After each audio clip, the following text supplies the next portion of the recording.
परिचय।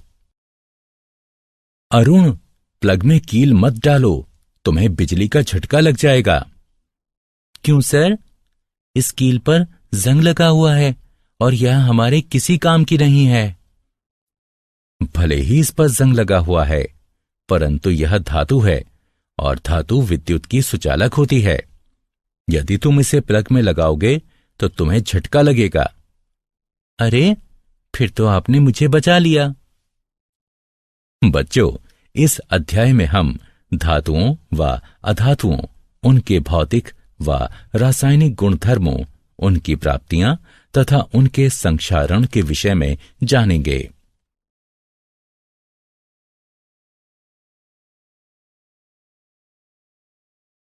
उद्देश्य। इस पाठ के अंत में आप निम्न करने में सक्षम हो जाएंगे: धातुओं व अधातुओं के भौतिक एवं रासायनिक गुणधर्मों का वर्णन करना, यह समझना कि धातुएं कैसे प्रतिक्रिया करती हैं, धातुओं की उपस्थिति की व्याख्या करना, संक्षारण की व्याख्या करना।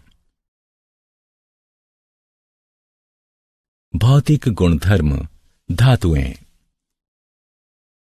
दैनिक जीवन में आप अनेक धातुओं एवं अधातुओं के संपर्क में आते हैं। उदाहरणार्थ, वह हथौड़ा जिससे आप कील ठोकते हैं एक धातु है। लोहे से निर्मित कील भी एक धातु है। आइए धातुओं के भौतिक गुणधर्मों पर दृष्टि डालते हैं। धातुओं के भौतिक गुणधर्म निम्नलिखित हैं। भौतिक अवस्था। धातुएं कमरे के तापमान पर ठोस होती हैं। उदाहरणार्थ, लोहा, एल्यूमीनियम। केवल पारा एक तरल धातु है। ताप व विद्युत के सुचालक। धातुएं विद्युत की सुचालक होती हैं क्योंकि उनमें मुक्त इलेक्ट्रॉन होते हैं। उदाहरणार्थ, तांबा व चांदी ताप व विद्युत के सर्वोत्तम चालक हैं, जबकि सीसा ताप का सबसे बड़ा कुचालक है। आघात वर्ध्य। कुछ धातुओं को पीट पीट कर पतली चादर अर्थात फॉइल के रूप में ढाला जा सकता है। उदाहरणार्थ, लोहे को गर्म किया जाता है और फिर पीट पीट कर उसे विभिन्न वस्तुओं, फाइलों व आकारों में ढाला जाता है। तन्य। धातु से पतले तार भी खींचे जा सकते हैं। उदाहरणार्थ, 100 ग्राम चांदी से लगभग 200 मीटर लंबा तार खींचा जा सकता है। चमक। धातुएं अपनी चमकीली सतह से प्रकाश को परावर्तित करती हैं। उन पर पॉलिश भी की जा सकती है। उदाहरणार्थ, सोना, चांदी एवं तांबा चमकीली सतह वाली धातुएं हैं और इन पर पॉलिश भी की जा सकती है।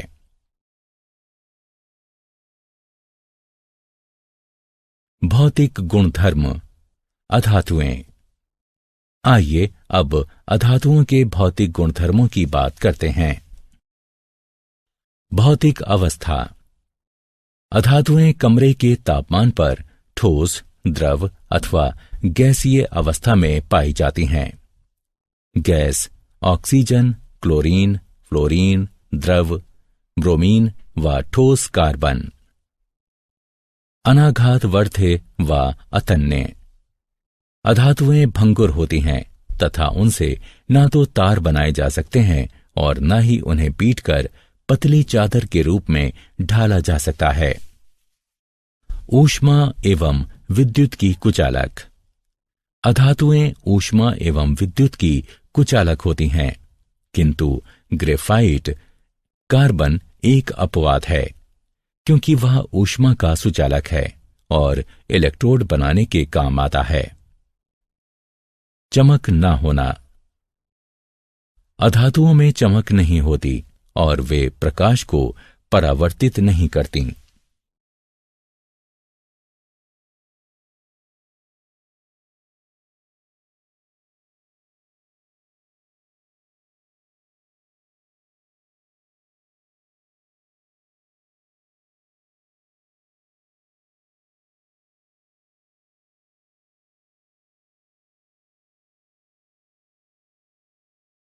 क्या आप जानते हैं, धातुएं कमरे के तापमान पर ठोस होती हैं। इसका केवल एक अपवाद है, पारा, जो कि द्रव है। तरल धातु पारा ऊष्मा व विद्युत का सुचालक है। इसका घनत्व बहुत अधिक होता है। यह अत्यधिक विषैला होता है। अधातुएं विद्युत की कुचालक होती हैं, तथापि ग्रेफाइट, जो कि कार्बन का एक रूप है, विद्युत का सुचालक है। धातुओं के रासायनिक गुणधर्म।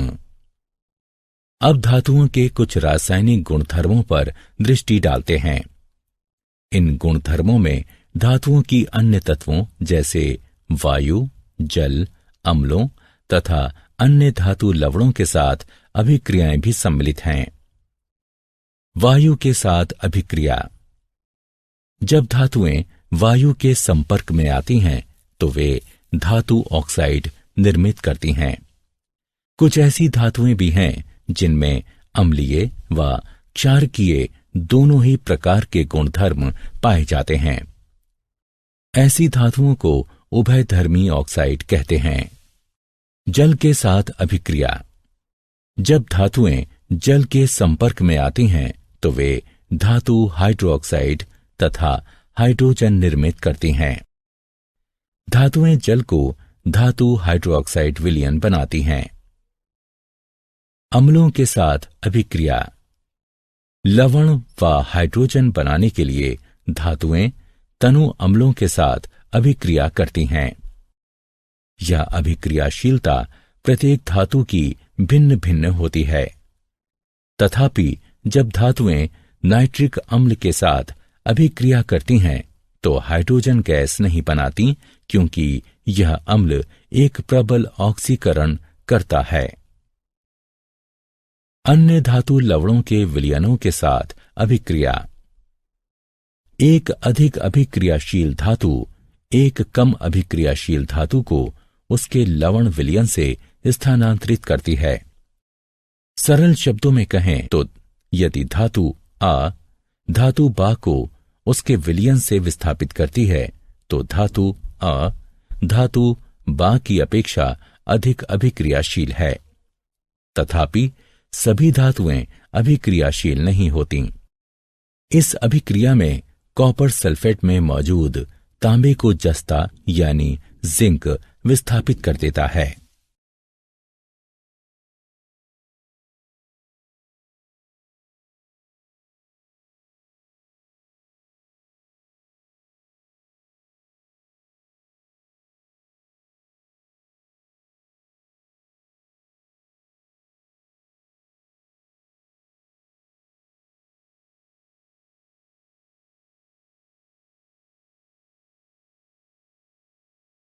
सक्रियता श्रेणी। धातुओं को उनकी अभिक्रियाशीलता के अनुसार अवरोही क्रम में व्यवस्थित किया जाना सक्रियता श्रेणी कहलाता है। इसका प्रयोग धातुओं की वायु, जल एवं अम्लों की अभिक्रियाओं की जानकारी का संक्षिप्तीकरण करने में किया जाता है।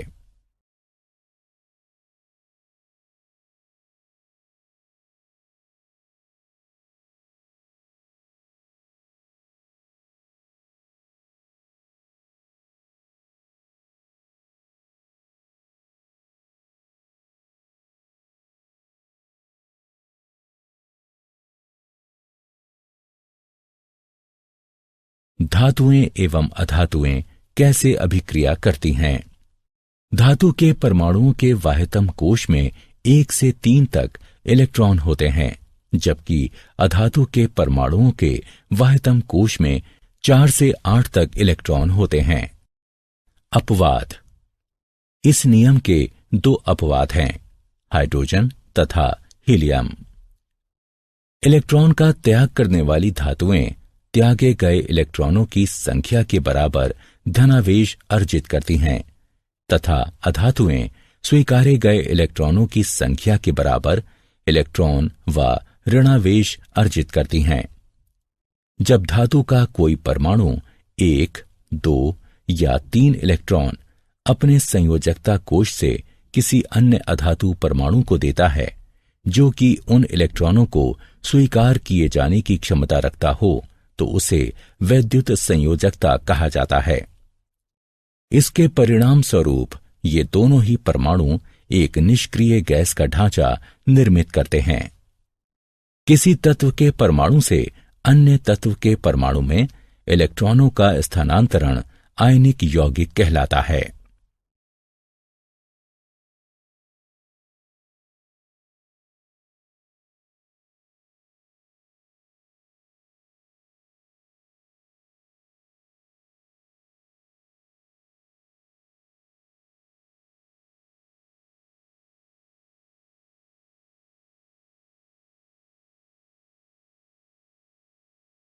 आयनिक यौगिकों के गुणधर्म। आइए आयनिक यौगिकों के कुछ गुणधर्मों पर दृष्टि डालते हैं। भौतिक प्रकृति। आयनिक यौगिक कठोर ठोस होते हैं क्योंकि धनात्मक एवं ऋणात्मक आयनों के मध्य आकर्षण बल अत्यंत प्रबल होता है। ये यौगिक भंगुर होते हैं तथा दबाव डाले जाने पर टूट जाते हैं।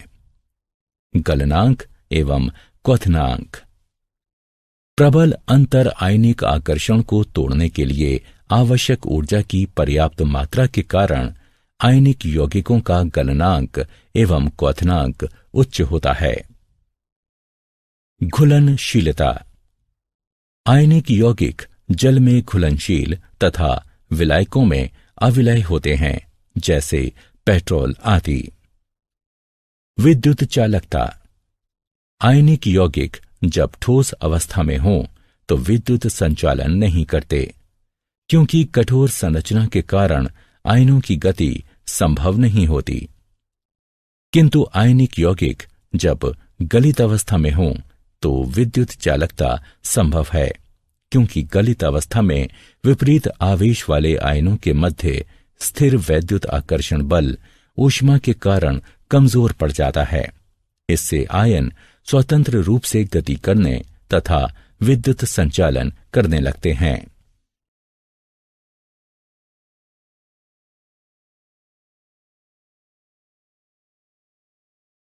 क्या आप जानते हैं, चुंबकीय प्रतिरोध के छोरों की तरह धनात्मक धनात्मक तथा ऋणात्मक ऋणात्मक आयनिक आबंधों का अस्तित्व नहीं होता है।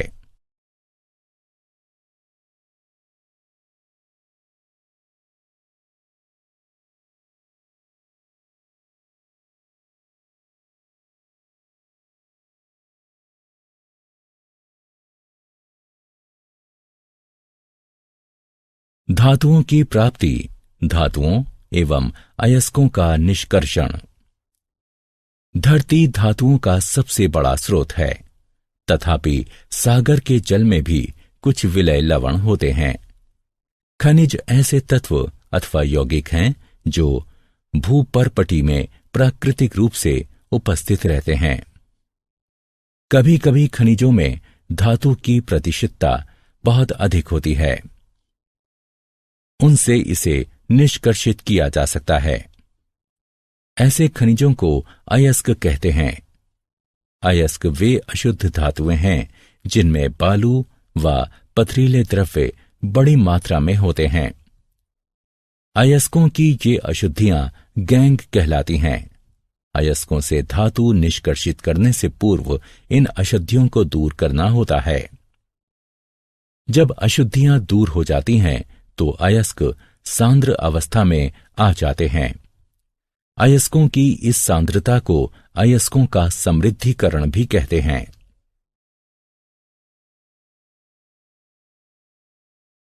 धातुओं का निष्कर्षण। धातुओं को जब उनके अयस्क से पृथक कर दिया जाता है तो वे अपनी अभिक्रियाशीलता के आधार पर वर्गीकृत की जाती हैं। अभिक्रियाशीलता के अनुसार धातुओं का वर्गीकरण विभिन्न समूहों में किया जाता है, जो कि निम्नलिखित है। सक्रियता श्रृंखला में नीचे आने वाली धातुओं का निष्कर्षण। जो धातुएं सक्रियता श्रृंखला में नीचे होती हैं वे बहुत ही अनअभिक्रिय होती हैं। इन धातुओं के ऑक्साइड केवल गर्म करने से ही धातुओं में अपचयित हो जाते हैं।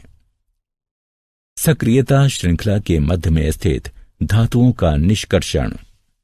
जो धातुएं सक्रियता श्रृंखला के मध्य में होती हैं वे मध्यम अभिक्रियाशीलता वाली होती हैं। ये धातुएं प्रकृति में सामान्यतः सल्फाइडों या कार्बोनेटों के रूप में पाई जाती हैं। ऑक्साइड से धातु प्राप्त करना अधिक सरल है, इसलिए पहले इन धातुओं को उनके ऑक्साइडों में परिवर्तित करने की आवश्यकता होती है। अतिरिक्त वायु की दृढ़ उपस्थिति में तापन के द्वारा सल्फाइड अयस्कों को रूपांतरित करने की प्रक्रिया को भर्जन कहा जाता है। सीमित वायु की सुदृढ़ उपस्थिति में तापन के द्वारा कार्बोनेट अयस्कों को रूपांतरित करने की प्रक्रिया को निस्तापन कहा जाता है। सक्रियता श्रृंखला में सबसे ऊपर स्थित धातुओं का निष्कर्षण। जो धातुएं सक्रियता श्रृंखला में उच्च होती हैं वे अति अभिक्रियाशील होती हैं तथा कार्बन के साथ गर्म किए जाने पर उनके यौगिकों से प्राप्त नहीं की जा सकती, क्योंकि वे धातुएं कार्बन की अपेक्षा ऑक्सीजन के प्रति अधिक बंधुता रखती हैं। ये धातुएं विद्युत अपघटनी अपचयन के द्वारा प्राप्त की जाती हैं।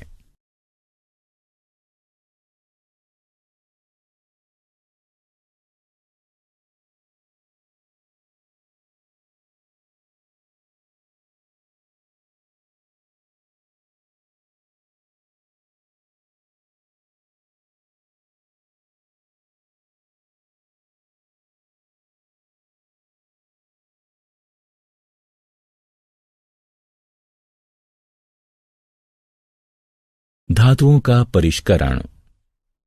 अपचयन प्रक्रिया द्वारा उत्पन्न धातुएं शुद्ध नहीं होती, उनमें अशुद्धियां बची रहती हैं, जिनको दूर किया जाना शुद्ध धातुएं प्राप्त करने के लिए अत्यंत आवश्यक होता है।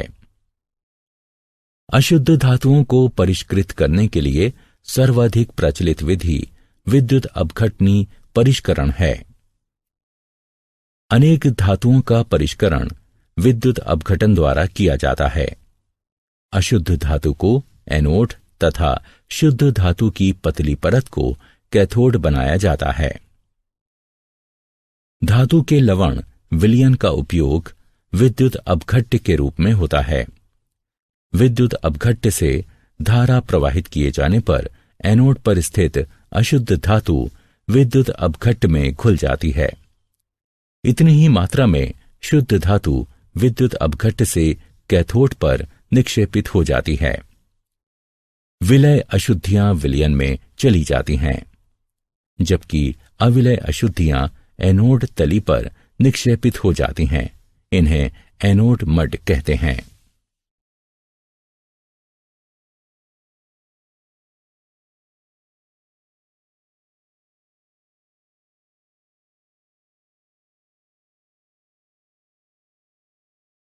क्या आप जानते हैं चांदी, सोने व प्लेटिनम के परमाणु सरलता से ऑक्सीकृत नहीं होते, इसलिए चांदी, सोने एवं प्लेटिनम एनोड से टैंक की तली पर यूं ही गिर जाते हैं, जहां वे विद्युत अपघटन परिष्करण प्रक्रिया पूर्ण होने के पश्चात टुकड़े टुकड़े हो जाते हैं।